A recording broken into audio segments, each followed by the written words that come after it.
भयकथा पिशाचकरणी त्या डोंगराच्या पायथ्याशी एक ओसाड गाव होतं. नाव काळी वस्ती. त्या गावात सूर्य मावळल्यानंतर कोणीही बाहेर पडत नसे, कारण तिथे राहायची पिशाचकरणी.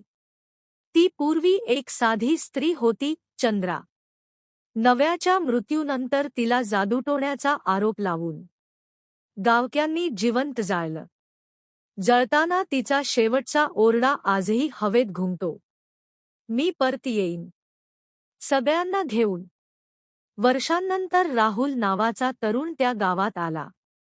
पावसाची रात्र, रस्ता चुकला आणि त्याला एक एकटी स्त्री दिसली. पांढरी साडी, केस चेहऱ्यावर. ती हळूच म्हणाली, माझ्या घरी सोडशील का?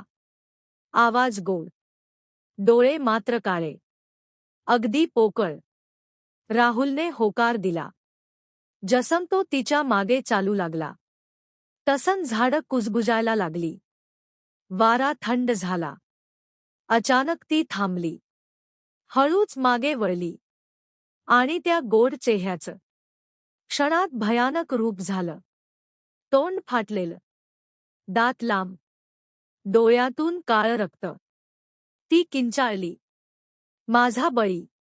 राहुल धावू लागला, पण पाय जमिनीत रुतले. जमिनीतून हात बाहेर आले, त्याला ओढू लागले. पिशाचकरणी हवेत तरंगत म्हणाली, जसं मला जाळलं तसंच तुझं मरण. क्षणात सगळं शांत. सकाळी गावकरी आले. रस्त्यावर फक्त राहुलची चप्पल आणि राखेचा ढीग, आणि त्या राखेत लिहिलं होतं, पुढचा कोण?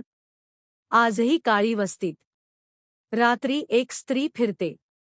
जर तिने हाक मारली आणि तुम्ही वळलात तर सकाळ पाहायला मिळत नाही.